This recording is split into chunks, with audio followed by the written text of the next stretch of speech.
this is really important because that also makes the early modern book an entirely different thing from the books we read today, actually.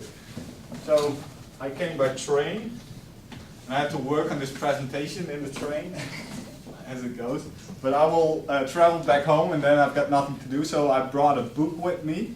But a book like this is, I think, philosophically, something completely different from a book like this. Because this, you would buy a stack of papers, you could shape it in a form you actually wanted to, and every copy would get its own almost unique air and appearance, whereas this book will only become unique if it traveled with me for long enough in my backpack, because well, the edges will get smeary and I may make some remarks in it, but from the outset it's like you can trust the book. If I buy another copy of the same print run of this book, it will be exactly the same as this initially was.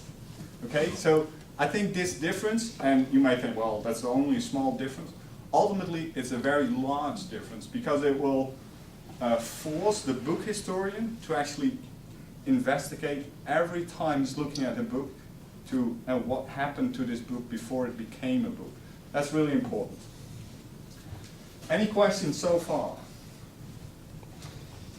Why was it that the bookshops didn't bind the books, but kept them as sheets? Well, they could, but if you would bind them, you would invest more time and materials into it, so it would become more expensive. So it's a commercial. Yeah, and you don't want to stack things with great value, because that will cost you more money ultimately. So bind it at the last possible moment. This is really like a free market thing, right? Which all of you should understand. Before I continue, it's one important thing I have to say.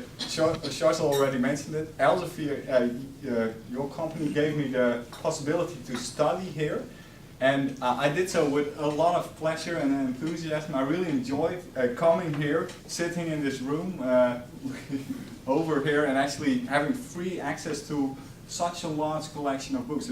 This is unique.